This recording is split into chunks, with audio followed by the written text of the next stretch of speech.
Assalamualaikum warahmatullahi wabarakatuh. Perkenalkan, nama saya Najwa Nur Sofia, NIM 097 dari kelas 4C. Saya di sini akan melakukan uji tes terhadap soal yang telah diberikan. Untuk soal nomor pertama, data banyaknya menghafal istilah IPA dalam bahasa Inggris pada kelompok kontrol dan kelompok eksperimen berbantuan kartu bergambar. Asumsinya data berdistribusi normal. Berikut merupakan datanya. Yang pertama, parameter yang diuji adalah rata-rata. Untuk H0-nya, tidak ada perbedaan rata-rata banyaknya istilah IPA dalam bahasa Inggris yang dihafalkan oleh kelompok kontrol dan kelompok eksperimen. Untuk H1-nya, terdapat perbedaan rata-rata banyaknya istilah IPA dalam bahasa Inggris yang dihafalkan oleh kelompok kontrol dan kelompok eksperimen.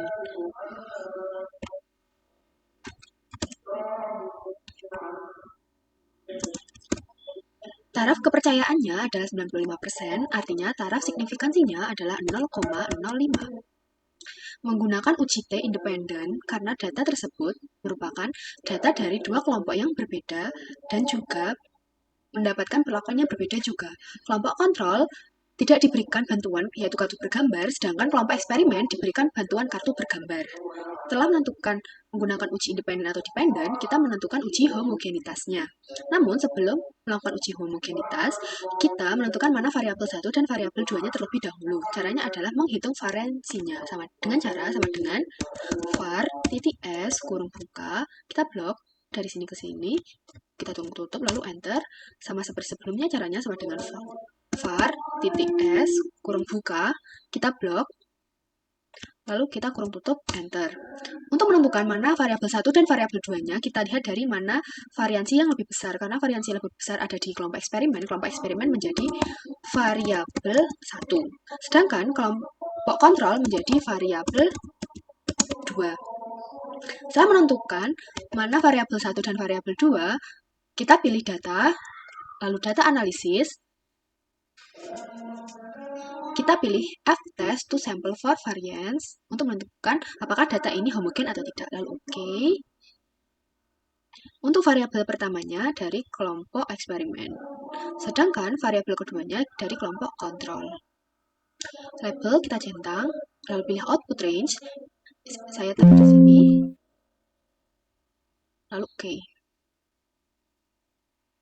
Untuk menentukan apakah datanya homogen atau tidak, kita lihat dari p-value-nya terlebih dahulu. Karena P lebih besar dari 0,05, maka H0 diterima atau data homogen. Setelah melihat dari p-value, kita lihat dari F dan juga F tabel. Karena F kurang dari F tabel, maka H0 diterima atau data homogen. Setelah menentukan data tersebut homogen atau tidak, langkah selanjutnya adalah melakukan uji t-test. Kita pilih data analisis, kita pilih t-test to sample assuming equal variance. Lalu OK. Untuk variabel 1 dari kelompok eksperimen, sedangkan variabel 2 dari kelompok kontrol. Labels kita centang, pilih output range. Saya letakkan di sini. Lalu OK. Jika sudah, kita menentukan apakah H0 atau H1 yang akan diterima. Agar lebih mudah, saya melihat dari p-value-nya terlebih dahulu. Karena P lebih besar dari 0,05, maka H0 diterima sehingga H1 ditolak.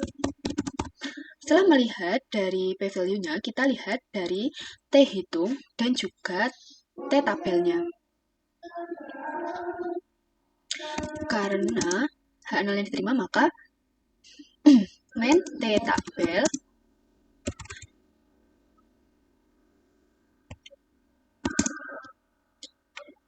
kurang dari t-hitung kurang dari t-tabel.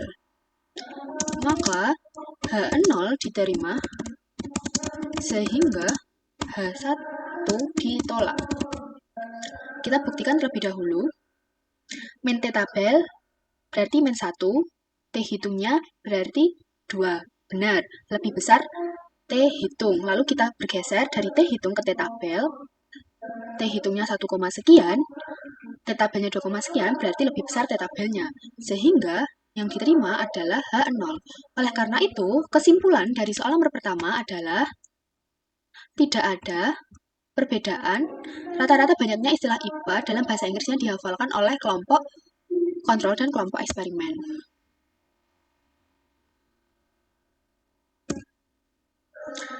Lanjut ke soal nomor 2.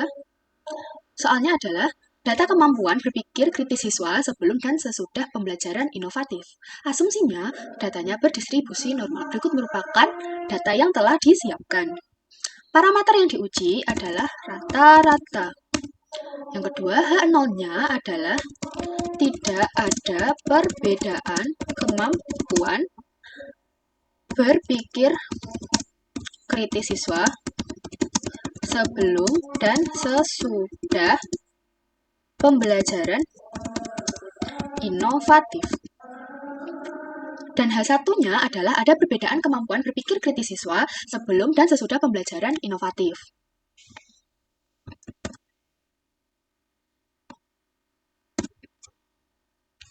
Taraf signifikansinya adalah 5% atau 0,05. Sehingga taraf kepercayaannya adalah 95%. Menggunakan uji T dependent karena data berasal dari satu kelas atau satu kelompok yang sama dan sama-sama mendapatkan perlakuan yang tidak berbeda atau sama. Mereka sama-sama mendapatkan pretest dan juga post-test untuk menguji perbedaan sebelum dan sesudah pembelajaran inovatif. Setelah menentukan menggunakan uji dependent atau independen, langkah selanjutnya adalah melakukan uji T-dependent. Dengan cara kita pilih data analisis, lalu kita pilih t-test paired to sample for means. Lalu setelah itu, pada variabel 1, kita menggunakan kelompok pretest atau nilai pretest, sedangkan variabel 2 kita menggunakan dari nilai post-test. Labels, lalu pilih output range. Saya pilih di sini, lalu oke. Setelah itu, kita menentukan apakah H0 yang diterima ataukah H1 yang diterima. Akan lebih mudah saya melihat dari p-value-nya terlebih dahulu. Karena dari sini kita lihat bahwa p-value-nya masih terdapat huruf yang berarti masih dikalikan 10 pangkat. Kita ubah terlebih dahulu agar desimalnya terdapat 6 angka di belakang koma.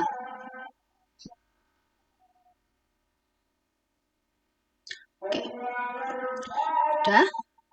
Karena P kurang dari 0,05, maka H0 ditolak sehingga H1 diterima.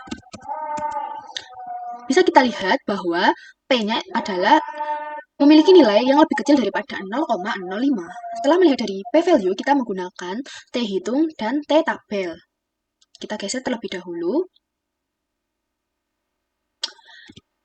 Dari kedua pilihan di bawah ini, kita buktikan satu-satu. Yang pertama, jika T hitung lebih besar daripada T tabel. T hitungnya adalah min 6, sekian, sedangkan T tabelnya adalah 2, sekian. Berarti pernyataan tersebut kurang tepat, sehingga kita menggunakan pernyataan yang T hitung kurang dari min T tabel. Karena min 6, sekian dan min 2, sekian itu lebih besar min 2, sekian. Jadi, karena T hitung kurang dari min T tabel, maka H0 ditolak sehingga H1 diterima. Oleh karena itu, kesimpulan dari soal kedua adalah ada perbedaan kemampuan berpikir kritis siswa sebelum dan sesudah pembelajaran inovatif.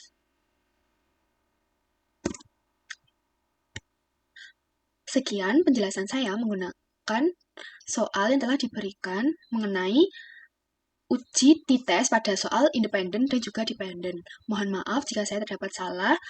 Billahi taufiq wal hidayah. Wassalamualaikum warahmatullahi wabarakatuh.